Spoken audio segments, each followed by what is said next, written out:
ଗୋଟିଏ ଗାଁରେ ରାମୁ ନାମକ ଏକ ବ୍ୟକ୍ତିଟିଏ ଥାଏ। ତାର 2ଟି ପିଲା ଏବଂ ଗୋଟିଏ ସ୍ତ୍ରୀଟିଏ ଥାଏ। ସେ ରାମୁ ବହୁତ ଗରିବ ହୋଇଥାଏ। ସେ ତାର ଗରିବ ଏବଂ ଦୁଃଖର ସମସ୍ୟାରେ ଭାଙ୍ଗି ପଡ଼ିଥାଏ। ସେ ତାର ଘରକୁ 2 ବେଳା ଖାଇବା ମଧ୍ୟ ଯୋଗାଇ ଦେଇ ପାରୁନଥିଲା। ସେ ତାର ଏତେ ସବୁ ସମସ୍ୟାରୁ ବଞ୍ଚିବା ପାଇଁ ଘରୁ ଭାଗିଯିବାର ଉପାୟ କଲା। ଦିନେ ତାର ପିଲାଛୁଆ ସ୍ତ୍ରୀକୁ ଛାଡ଼ି କିଛି ନ ବିଚାରି ଘରୁ ବାହାରିଗଲା।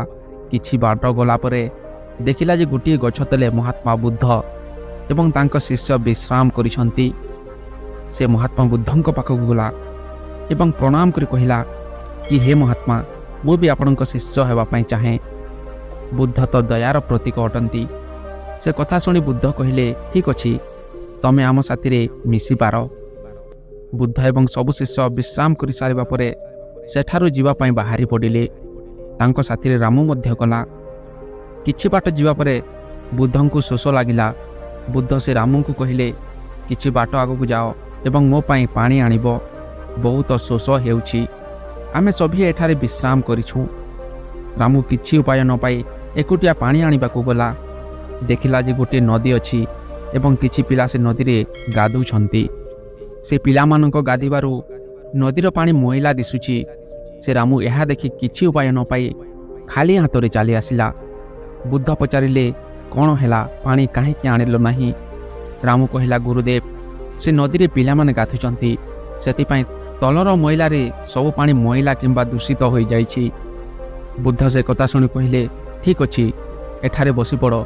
ରାମୁ ବସିଗଲା। କିଛି ସମୟ ବିତିଯିବା ପରେ ବୁଦ୍ଧ ପୁଣି କହିଲେ ରାମୁକୁ, ଏବେ ଯାଅ, ସେ ନଦୀରୁ ପାଣି ଆଣିବ। ବୁଦ୍ଧଙ୍କ କଥା ଶୁଣି ରାମୁ ଗୋଟିଏ ପାତ୍ର ଧରି ଚାଲିଗଲା ପାଣି ଆଣିବା ପାଇଁ। ରାମୁ ଯେମିତି ସେ ନଦୀ ପାଖକୁ ଗଲା, ଦେଖିଲା ଯେ ପାଣି ତକ ପୁରା ନିର୍ମଳ ହୋଇଯାଇଛି। ସେ ପାଣିରେ ତାର ଛବି ଦିଶୁଛି। ରାମୁ ଏହାର ରହସ୍ୟକୁ ବୁଝିପାରିଲା ନାହିଁ ଏବଂ ପାଣି ଧରି ଚାଲି ଆସିଲା।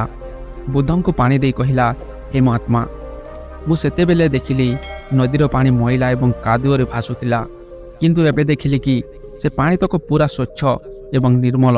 ଏହା କେମିତି? ବୁଦ୍ଧ କହିଲେ, ଏହାର ନାମ ହେଉଛି ଧୈର୍ଯ୍ୟ, ଅପେକ୍ଷା ଏବଂ ସବ୍ର ରଖିବା। ଯେତେବେଳେ ସେ ପିଲାମାନେ ପାଣିରେ ନାଚୁଥିଲେ, ଦୌଡ଼ୁଥାନ୍ତି ଏବଂ ଗାଧୁଥିଲେ, ସେଥିପାଇଁ ପାଣିର ଅଲିଆ ଆବର୍ଜନା ସବୁତକ ଉପରକୁ ଉଠି ସବୁ ପାଣିକୁ ବିଶୁଦ୍ଧ କିମ୍ବା ମଇଳା କରୁଥିଲା। କିନ୍ତୁ ସେ ପିଲାମାନେ ଗାଧି ସାରିବା ପରେ କିଛି ସମୟ ଯିବାରୁ ସେ ପାଣିତକ ପୁଣି ନିର୍ମଳ ଏବଂ ସ୍ୱଚ୍ଛ ହୋଇଗଲା। ସେମିତି ଆମ ମନରେ ଜୀବନର ଭାଗଦୌଡ଼, ସମସ୍ୟା, ଅଶାନ୍ତି, ଦୁଃଖ ଆମ ଜୀବନର ନଦୀରେ ନାଚୁଥାନ୍ତି, ଦୌଡ଼ୁଥାନ୍ତି ଏବଂ ଆମର ବୁଦ୍ଧିକୁ ବିଶୁଦ୍ଧ କିମ୍ବା ନଷ୍ଟ କରନ୍ତି।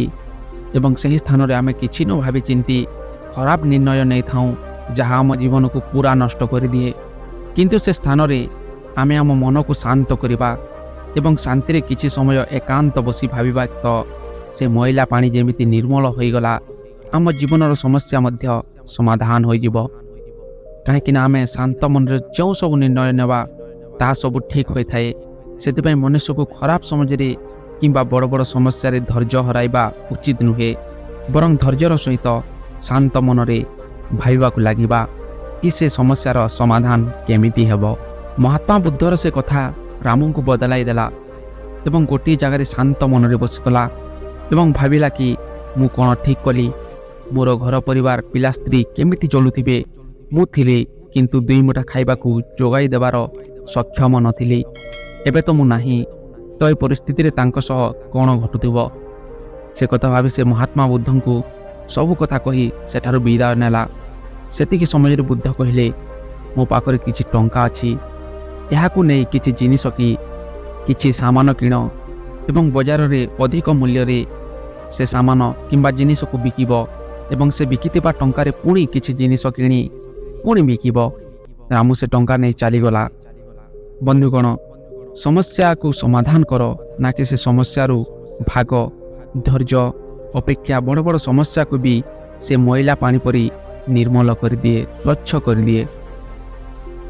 ଯଦି ଏ କାହାଣୀଟି ଭଲ ଲାଗିଥାଏ ତ ସେୟାର କରନ୍ତୁ ଏବଂ ଏମିତି ଓଡ଼ିଆ ମୋଟିଭେସନ୍ କାହାଣୀ ପାଇଁ ଫ୍ରଡ୍ ବାଇ ୟୁଟ୍ୟୁବ୍ ଚ୍ୟାନେଲକୁ ସବସ୍କ୍ରାଇବ୍ କରନ୍ତୁ। ନମୋ ବୁଦ୍ଧାୟ।